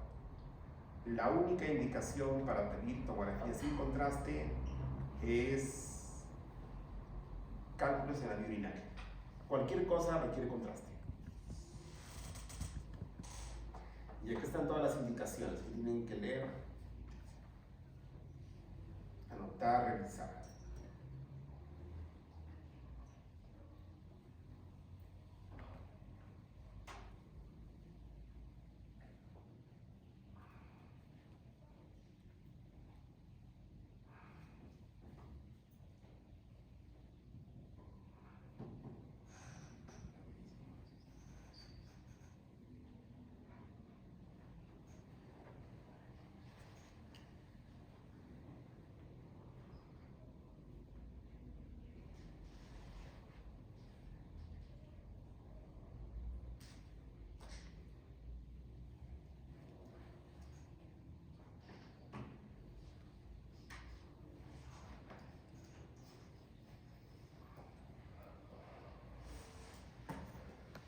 Listo, entonces se pide para un montón de causas. No van a dar mucho, ya les he dicho. En general, los pacientes, ¿qué necesitan para hacerse una tomografía de abdomen? Estamos hablando. Primero están ayunados. ¿Ya? ¿Por qué? El estómago debe estar vacío porque hay que ver el estómago. Tiene que estar vacío. ¿Ya?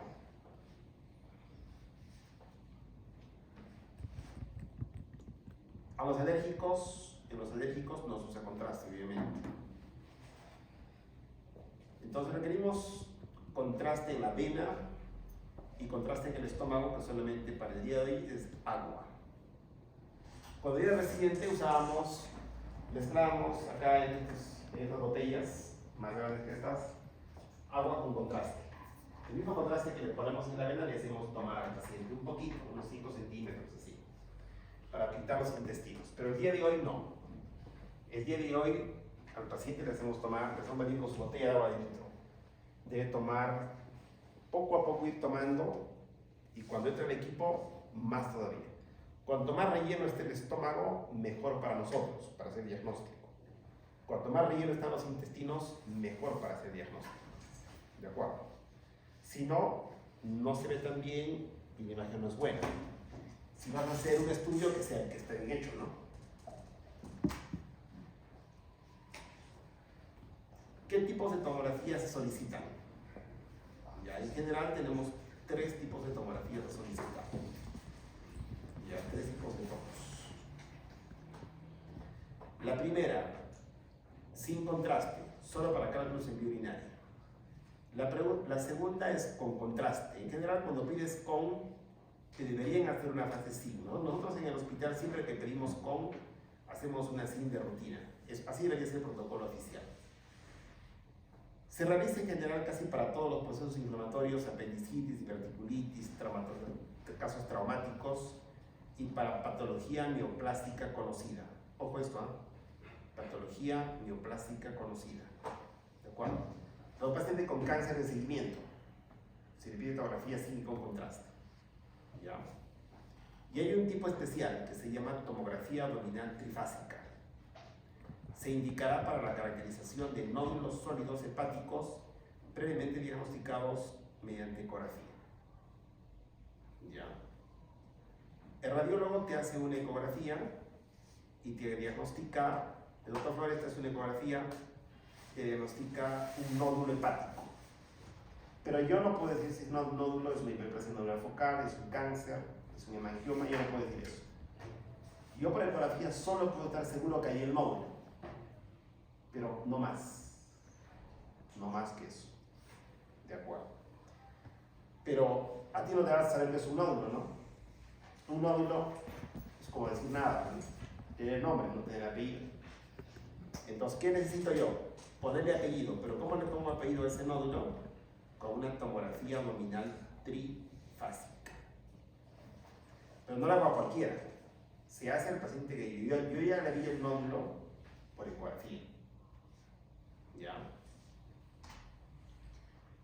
Entonces, la trifásica implica darle al paciente 4 pasadas. Una fase sin contraste, una arterial, una venosa portal y una de equilibrio. Son 4 pasadas. Requiero contraste. ¿Ya? Vamos a ver. Acá tenemos un ejemplo. Viene un paciente en el consultorio,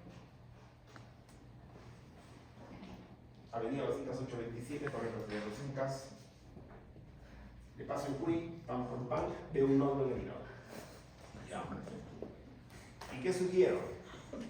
Que se le realice una tomografía trifásica. Lo llevan al hospital del seguro y le hacen su tomografía. Primero, le hacen una primera pasada sin contraste. ¿Ya? Sin contraste. ¿Qué vemos en esto? Prácticamente nada. Hay algo, pero digamos, no vimos nada. No veo nada. O sea, el doctor estaba loco. Se inventaba el diagnóstico. Porque la tomó sin contraste no veo nada. Pero en la fase arterial que se hace a los 30 segundos, ahí dice, ¿no? 17 a 35 segundos, nosotros calculamos eso en base a los ojos del paciente, todo eso. Y es una cosa técnica. Pero en fase arterial, ¿qué tengo? Un nódulo hipervascular. ¿Qué es el nódulo? Ahí es el nódulo. Que ha realzado con el contraste. Los alumnos deben saber identificar en qué fases del estudio. Yo sé que es arterial, ¿por qué? Porque la aorta está blanca y la vena cava es oscura. ¿De acuerdo? En la fase venosa portal, la aorta y la vena cava se ponen del mismo color. ¿Y dónde está el nódulo? O sea, si yo hubiera pedido solamente una tomografía así con contraste, me hubieran hecho esta y me hubieran hecho esta. ¿Y qué hubiera visto? Nada. Lo primero que yo le he adecuado. O sea, no es la radiología semana. Hay que pedir lo que se tiene que pedir. Y en fase de equilibrio, en fase tardía, que se hace a los 3 a 10 minutos, el nódulo se torna hipodenso en relación al hígado. Ya, eso es casi patognomónico, siempre el casi patognomónico de un hepatocarcinoma. Cuando yo llegué al hospital en 2005, yo soy médico del seguro desde 2005, no podíamos hacer esto porque los equipos eran muy lentos. Recuerda que esto hay que hacer rápido, otra vez se te va. Entre este y este solo han pasado 30 segundos. Y entre o sea, desde aquí hasta acá son 70 segundos. Y acá 3 minutos. En esa época no podíamos hacer esto. ¿Qué teníamos que hacer nosotros cuando veíamos un nódulo hepático? Metíamos aguja. Yo he hecho un montón de biopsias hepáticas. Hoy día solo se hacen casos donde está todo hinchado y no sabes qué es lo que es. Y metes aguja. Pero en estos casos que son clásicos, no. Entonces, los alumnos deben reconocer primero, claramente, en qué fase del estudio estoy. Ya, lo repito, arterial, aorta blanca, vena cava oscura. Venosa portal, aorta, vena cava y vena porta del mismo color. Fase tardía también se pone la aorta y la cava del mismo color. Y el comportamiento del nódulo, no lo veo realza intensamente. Se llama washing en inglés, washing, captación de contraste. Es el washout, o sea, el lavado de contraste rápido, y que luego el contraste permanece en el hígado, pero ya no en el nódulo, por eso que se pone más oscuro. ¿Y qué características tiene este hígado como base? Si lo ven, es un hígado de contornos medios lobulados. ¿Lo ven acá? Medio acá se ve claramente, medios irregulares, un hígado cirrótico. El hepatocarcinoma no aparece sobre hígado sano, ¿no? Aparece sobre hígado enfermo, sobre hígados cirróticos. ¿Ya? Entonces, la toma trifásica sirve para caracterizar un nódulo que previamente lo he visto ecográficamente. ¿De acuerdo? Solo con ecografía no puedo saber el apellido del nódulo, solo su nombre.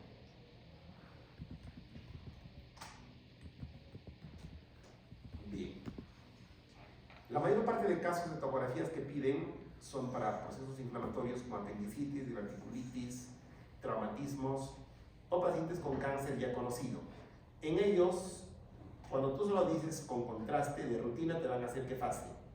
Fase de venosa portal. Y recordemos que estas trifásicas tienen simple, arterial, venosa portal y equilibrio. O sea, solo te van a hacer esta nomás. Ya, y es lo adecuado. Basta con esta. ¿Y por qué se hace venosa portal? Porque el 80% de la circulación hepática depende de la vena porta. Por eso que se hace venosa portal. ¿Ya? Como examen de elección en todo este tipo de casos. Por eso que las tomografías que vamos a ver en este momento son tomografías todas hechas en fase venosa portal. ¿De acuerdo?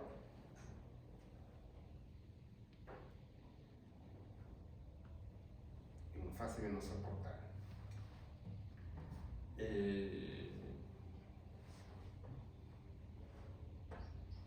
Recordemos que las tomas se pueden hacer en diferentes planos. ¿Ya? Se hacen obviamente todos son axiales, ¿no? Miren, la aorta y la cava están casi iguales, del mismo color. Es una fase venosa portal. Los riñones se clasifican así también, homogéneamente. El hígado está opaco. ¿Ya? La vesícula biliar se evalúa mejor con ecografía. Por tomo se puede ver también, pero no es muy buena la tomografía para ver cálculos en la vesícula. O sea, de 100 pacientes con cálculos vemos 50 no vemos. Por consiguiente, no es el método para ver cálculos en la vesícula, otro concepto clave, importantísimo. Coronal. Y luego leer la placa, leer la tomografía. La aorta y la vena cava deben ser del mismo color, el hígado y el vaso son del mismo color, o sea, están adecuadamente clasificados con el contraste, ¿de acuerdo? En la técnica de lectura de tomografía, más o menos, se puede usar más o menos también el ABCD de la técnica de lectura. Hay dos posibilidades, o sea, buscar aire libre, ascitis, ver el Powell, ver intestinos, ver calcificaciones, ver densidades y huesos, y ver fluidales, o cuerpos extraños. Lo mismo, ya, es una posibilidad de técnica de lectura. Y la otra es ver órgano por órgano, ya. Pero no puedes ver esa tomografía así, yo veo todo. Es imposible. Ya, tiene que ser un mago para poder distinguirlo todo. Pero eso tengo que ir con calma, ¿no?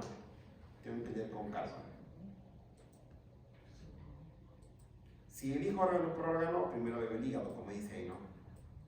En este caso, por ejemplo, el hígado y analizo, ¿no? Con calma. Lóbulo izquierdo, ligamento redondo, veo que todo esté homogéneo. No sé, veo que tengo el vaso, todo el vaso, la P es el páncreas, esta es la arteria esplénica, esta es la arteria hepática, y así con calma, ¿no? Este es el estómago. Con mucha calma todo. Es muy importante, un punto muy importante en la lectura de tomografías de abdomen es de la grasa, ¿ya? Tengo la piel y tengo la grasa subcutánea. La grasa subcutánea debe ser igual que la grasa mesentérica.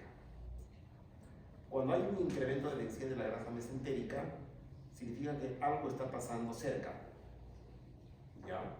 Entonces, en la técnica de lectura es fundamental leer todos los órganos y la grasa también es un órgano. Y es lo más importante. Miren esta Y. Esta Y es la glándula suprarrenal. ¿Y de qué está rodeado? De grasa. De grasa. ¿Qué viene a ser el páncreas? Y la grasa mesentérica es igual que la grasa subcutánea. Cuando yo era residente, lo primero que me preguntaban era, no me decían cómo está el hígado, me preguntaban cómo está la Graciela, me decían. Va bien, decía yo, va bien. O sea, ya, porque es un punto clave. Nosotros vemos siempre la grasa, cómo está la grasa, nos importa mucho eso. Para que se vea bonito, como en este caso, el paciente tiene que ser gordito. Es lo inverso de ecografía. En ecografía los gorditos son trancas de ver, porque mucho volumen nos incomoda. Los traductores no pasan sonido. En cambio, en tomografía la grasa me ayuda a delimitar los órganos. O sea, yo puedo diferenciar todos los órganos, todo lo que está ahí adentro metido. ¿Por qué? Porque tengo la grasa. ¿De acuerdo? ¿Ya? Los alumnos tienen que estudiar bien. Ahora voy a pasar yo la bibliografía, todo lo que se estudia para este aporte. Estas son fotos del libro que se llama Radiography for Student, creo que se llama el libro de texto. Igual yo les voy a pasar, ¿ya? Les voy a pasar el libro para que lo tengan. Y revisen sus fotos. Yo podría estar todo el día hablando y nada entrar en su cabeza. Solo tengo que dar los tips nomás que tienen que revisar, que tienen que estudiar. ¿De acuerdo? Los riñones de fase venosa portal se pintan completamente con el contraste, se pintan todos. Todo el parénquima está bien pintadito. En este caso los intestinos están con contraste, ¿ya? Pero en las tomografías del hospital no vamos a encontrar contraste en los intestinos. Los intestinos van a estar vacíos.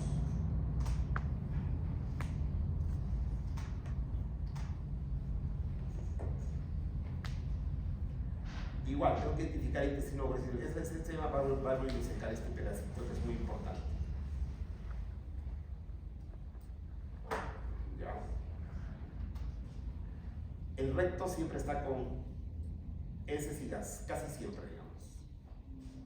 La vejiga hay que también el paciente toma agua por eso, para que la vejiga también esté llena.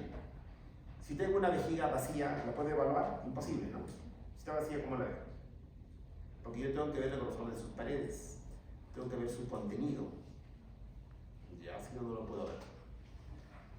El apéndice normalmente que contiene aire, solamente aire, y es delgado, solo puede medir unos 6 milímetros más o menos. ¿Cuál es el examen de elección para diagnóstico de apendicitis en adultos? Tomografía, con contraste. La CIN también nos ayuda, pero la preferimos siempre la CON y nos hacemos siempre una CIN y CON. Contraste endovenoso, no requiere contraste. Contraste oral, le hace tomar agua al paciente, ¿no? Si tolera, si no, no. Ya con dolor, no. Y examen de elección para ver apéndice en niños y gestantes, ecografía. Ecografía. ¿De acuerdo? Un punto muy importante, ganglios. Acá tengo la aorta y tengo la vena cava. Normalmente tenemos un montón de ganglios rodeando la aorta y la vena cava. Los ganglios pueden medir máximo, como dice acá, 1 centímetro en su eje corto. Este concepto es fundamental. ¿Ya?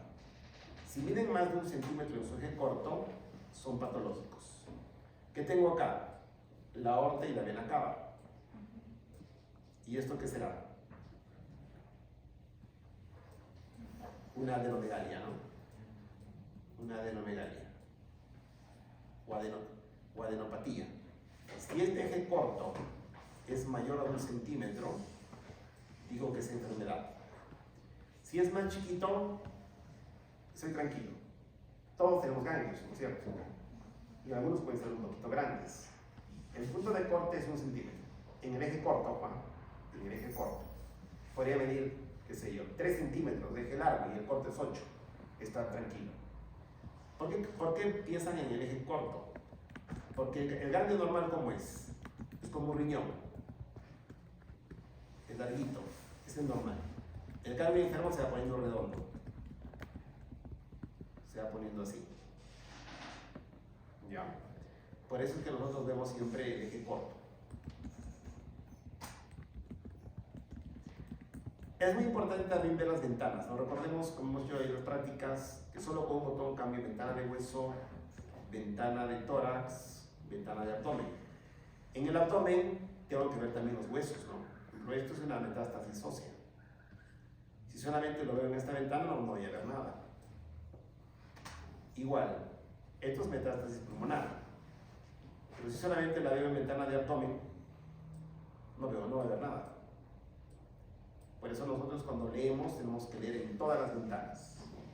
Ventana de abdomen, ventana de hueso y ventana de tórax. Todo. Entonces, la técnica de lectura es A, B, C, D, E, órgano por órgano, más la grasa. ¿De acuerdo? En tomografía. Y luego, que he hecho mi lectura sistemática, ordenada, he leído fríamente, sin datos clínicos, nada, porque tengo que leer todo. Recién pregunto, ¿por qué viene el paciente? Para descartar apendicitis. Si no lo he visto, me meto más al apéndice y empiezo a buscar con más cuidado. Pero si al revés, empiezo descartando solo apendicitis, se me van a pasar otros diagnósticos. ¿De acuerdo? ¿Qué sucede en nuestro cerebro? Lo que se llama satisfacción de búsqueda. Si yo encuentro algo y estoy satisfecho ya. Y ahí me quedo, no avanzo más. ¿Ya? Satisfacción de búsqueda. ¿Ok? Hay que tener cuidado con eso. Cuidado con eso. Por eso nosotros vemos primero la tomografía toda, la mayoría de radiólogos, en frío, sin saber nada del paciente, y luego pedimos datos clínicos. De repente, justamente quería rescatar algo que se me ha pasado. Lo repaso y lo probable es que llegue a la meta. Llega a la meta bien parado y sin problemas. ¿De acuerdo?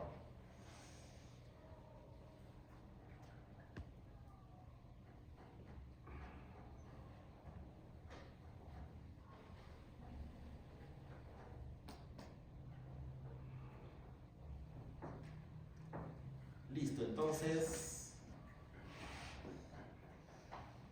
¿cuántos alumnos son, Adriana, ya formalmente en este grupo? 25. 25.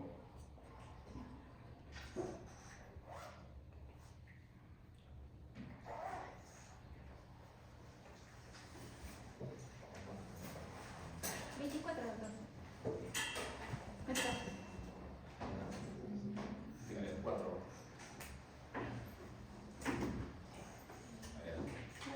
Normalmente habría 25, pero hay una compañía de la que no se sabe nada. Y también no participó en la exposición que hubo y nada. Así que suponemos que Ya son como 22 entonces. O sea, que yo no lo voy a examen.